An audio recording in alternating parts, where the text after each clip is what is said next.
अब हामी चाहिँ इभिनिङ वक जानको लागि तयार हुँदै थियौँ।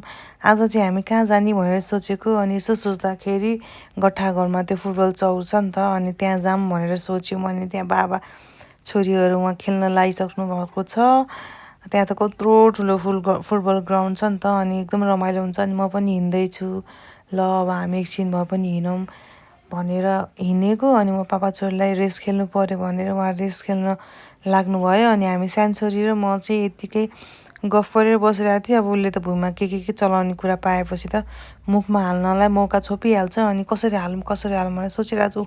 हालि नै सक्यो कि, अब उसलाई त भित्र रुममा त त्यस्तो केही पाइँदैन नि त। अनि त्यहाँ त्यस्तो पाउँदाखेरि उसलाई चाहिँ एकदमै रमाइलो लाग्छ। अनि त्यो गर्दै पापाहरू चाहिँ आइसक्यो हामी बाटामा रनिङ गरेर। अनि ठुल्छोरी चाहिँ उहाँ परे अड्केर बसिरहेको छ नि त। अनि आऊ आऊ केबी दिजु भनेर बहिनीले बोलाइरहेको छ। अनि म पनि आऊ छिटो आऊ भनेर अनि उसलाई बोलाइरहेको छु।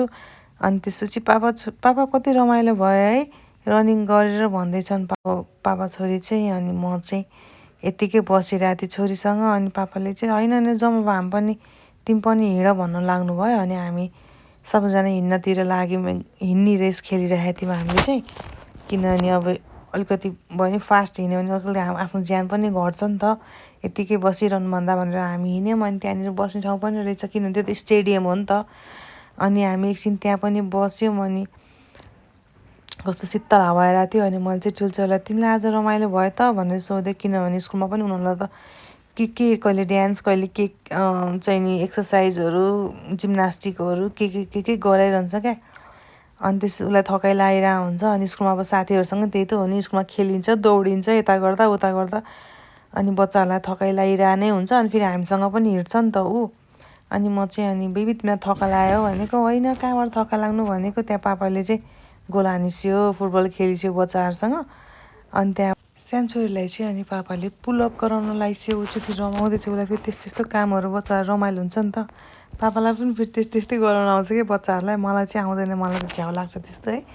अनि म पुलअप गरेर इन्जोय गरेर बसिरहेको छु। मैले ल जाउँ अब अँध्यारो भइसक्यो, पानी नि पर्ला जस्तो भइसक्यो भनेर हामी त्यहाँबाट हिँड्यौँ फेरि। किनभने त्यहाँभन्दा अलि अगाडि चाहिँ क्रिकेटहरू कति खेल्नुहुन्छ क्या। अनि लाग्छ कि भन्दै डराउँदै गइरहेको थिएँ क्या म चाहिँ, किनभने अब लाग्यो भने त लागिहाल्यो नि भन्दै गएको थिएँ। अनि त्यो हुँदाहुँदै अब हामी अगाडि स्कुटर राखेको ठाउँमा पुग्यौँ, किनभने धेरै लामो बाटो आउनु सक्दैन नि त। अनि त्यहाँसम्म स्कुटरमा आएर अनि हामी त्यहाँबाट चाहिँ हिँड्दै गएको थियौँ क्या। अनि हामी घरतिर लाग्यौँ। Thank you so much for watching, bye bye, have a great day.